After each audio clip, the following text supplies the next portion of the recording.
외계행성 탐사, 중심별의 시선 속도 변화를 이용하는 방법에 대해서 보도록 하겠습니다. 이것을 이야기하기 전에 몇 가지 용어를 정리하고 가도록 하겠습니다. 첫 번째는 공통질량 중심이라는 것인데요. 우리가 태양계를 한번 생각을 해보도록 할게요. 태양이 있고 수성, 금성, 지구가 있습니다. 태양과 지구 사이의 거리는 1억 5천만 정도가 됩니다. 그랬을 때 이 거리의 중앙은 7,500만 킬로미터가 되는 지점이겠죠. 그런데 이것은 거리에 대한 중심이고, 우리가 여기서 이야기하는 공통질량 중심이라고 하는 것은 질량에 의해서 결정이 되는 중심인데, 태양의 질량은 지구에 비해서 엄청나게 큽니다. 그래서 질량 중심이라고 하는 것은 태양에 더 가깝게 위치하고 있는데요. 어떠한 중심별이 있고 그것에 딸린 행성이 있다면 공통질량 중심을 기준으로 공전을 하게 됩니다.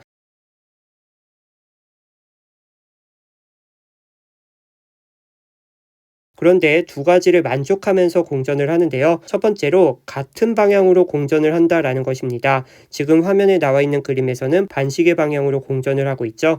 그리고 두 번째는 일직선을 유지하면서 공전을 한다라는 것입니다. 지금 안쪽에 있는 게 별이고 오른쪽에 있는 게 행성인데 일직선을 만족하고 있습니다. 만약에 별이 여기 위치로 갔다면은 행성도 공통질량 중심을 기준으로 일직선을 유지해야 되기 때문에 여기 위치에 와 있을 겁니다. 그리고 별이 여기로 온다면은 행성은 마찬가지로 일직선 생각해 주시면 되고요. 별이 이쪽에 왔다면은 행성은 마찬가지로 일직선 여기에 있다라는 것이죠. 그래서 이러한 것을 공통질량 중심으로 공전한다라고 이야기를 하고요. 다음 용어는 도플러 효과입니다. 도플러 효과는 우리가 구급차를 예시로 들면 편한데 먼저 정의부터 보고 가도록 할게요.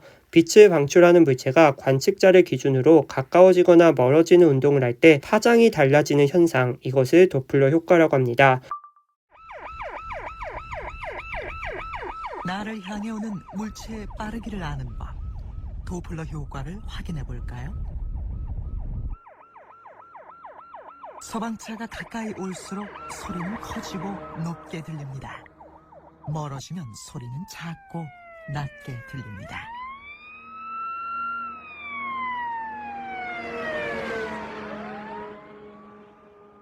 삐뽀삐뽀 소리가 나는 구급차가 있다라고 해보겠습니다. 이러한 구급차에서 나는 소리는 공기를 매질로 우리에게 전달이 되는데, 만약에 이러한 구급차가 나한테 가까이 오는 경우라면은 파장이 짧아지면서 빠르게 우리가 느껴질 수 있다라는 것입니다. 반대로 구급차가 나한테 멀어지는 상황이라면은 삐뽀삐뽀 하던 게 삐뽀 삐뽀 파장이 길어진다라는 것이죠. 그래서 우리가 이러한 현상을 도플러 효과라고 이야기를 하고요. 특히 파장이 짧아지는 이러한 현상을 청색편이라고 할 것이고, 파장이 길어지는 것을 적색편이라고 할 것입니다. 우리가 가시광선 영역에서 청색 쪽이 짧은 파장이고 적색 쪽이 긴 파장이 해당이 됐었죠. 그래서 청색편이와 적색편이 이 정도로 이해해 주시면 되고요. 밑에 보시면은 시선 속도라는 개념이 나와 있습니다. 시선 방향으로 운동할 때의 속도를 우리가 시선 속도라고 하는데, 위에서 보았던 구급차가 우리에게 다가온다, 청색 편의를 일으키죠. 그럴 때는 나한테 가까이 오고 있기 때문에 접근한다 라고 표현을 하고, 그때의 시선 속도는 마이너스 값입니다.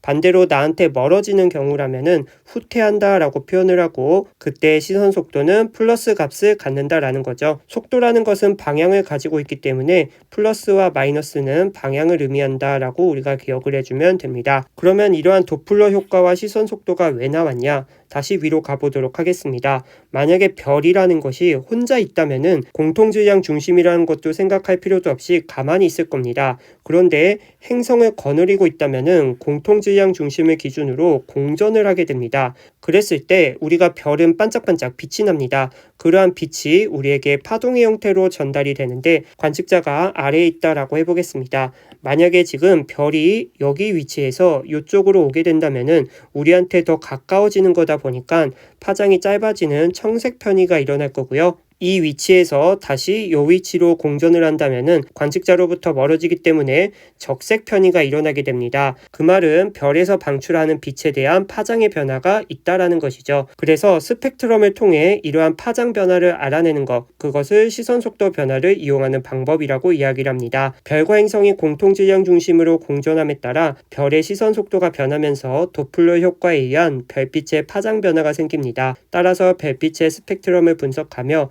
행성의 존재를 확인할 수 있습니다. 밑에 있는 그림을 보면서 다시 정리를 해보도록 할게요. 첫 번째 있는 그림을 보니까 관측자가 오른쪽에 있고 중심별이 있습니다. 지금 이 경우에는 기준으로 우리가 생각을 해주시면 됩니다. 마침 중심별이 우리의 시선 방향으로부터 멀어진 상황도 아니고 가까워지는 상황도 아니기 때문에 기준으로 우리가 생각을 해보도록 할게요. 밑에 있는 그림을 보니까 위에 있던 위치에서 반시계 방향으로 공전을 한 상태입니다. 그러고 보니 관측자로부터 더 멀어진 상황이다 라는 것을 우리가 알 수 있겠죠. 그러면은 중심별은 관측자로부터 멀어지게 되고요. 이것을 딸린 행성 같은 경우는 위에 그림에서 왼쪽에 위치했는데 별이 공전을 했습니다. 그러면 행성도 공전을 해서 여기 위치에 있어야 되는 거죠. 그러면 행성 같은 경우는 관측자에게 가까워졌다라고 표현을 할 수 있겠죠. 그 다음에 시선 속도 변화를 보도록 할게요. 관측자로부터 멀어지고 있습니다. 그러면은 시선 속도 변화 플러스 값을 띈다라고 이야기를 했고요. 우리가 멀어지는 것, 파장이 길어집니다. 그러한 것을 적색편이라고 한다. 그래서 두 번째 경우는 우리 멀어지는 상황을 표현한 것이고, 세 번째 그림을 보도록 할게요. 중심별의 경우 두 번째 사진 여기에 있었는데 공전을 해서 여기 위치에 오고 있습니다. 멀어졌다가 다시 관측자에게 가까워지는 상황이죠.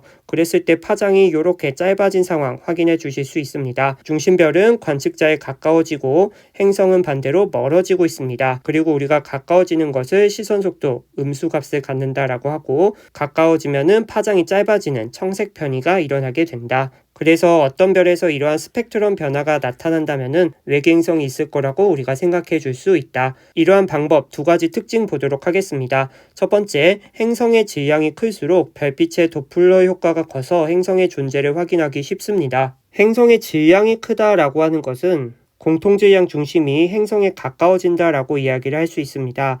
왼쪽 그림을 보시면은 행성과 중심별이 공통질량 중심으로 공전을 하고 있습니다. 만약에 행성의 질량이 커졌다라고 해보고 이때 중심별과의 거리는 변하지 않았다라고 해보겠습니다. 그러면은 공통질량 중심은 행성 쪽으로 살짝 이동을 하게 될 거고요. 이렇게 되면은 행성 입장에서는 몸집이 커졌으니까 굳이 크게 돌 필요가 없게 됩니다. 왜냐면은 중심이 자기에게 가까워졌기 때문이죠. 행성이 적게 도는 대신 중심별이 더 크게 돌면 된다라는 것이죠. 그러면은 같은 시간 동안, 다시 말해서 같은 공전 주기 동안 별이 크게 돌아야 된다라는 것은 더 빠르게 돌아야 된다라는 것이죠. 그러면은 관측자로부터 가까워지고 멀어지는 그러한 시선 속도의 변화가 더 커질 겁니다. 그러면은 도플러 효과가 커지기 때문에 행성의 존재를 확인하기 쉽다라는 거고요. 두 번째는 행성의 공전 궤도면이 관측자의 시선 방향과 수직에 가까운 경우 중심별의 시선 속도 변화가 거의 나타나지 않기 때문에 행성의 존재를 확인하기 어렵습니다. 우리가 시선 방향의 수직으로 공전을 한다는 것은 화면에 보이는 것처럼 공전을 한다라는 것이죠. 이렇게 되면은 시선 방향으로부터 멀어지는지 가까워지는지 확인할 방법이 없기 때문에 도플러 효과가 거의 나타나지 않는다. 그래서 이런 경우에는 존재를 확인하기 어렵습니다. 시선 속도 변화를 이용하는 방법에 대해서 살펴보았습니다. 댓글에 관련된 문제를 링크해 두었으니 확인해 보시고요. 궁금하신 점은 댓글로 남겨주시고 이번 영상은 여기서 끝!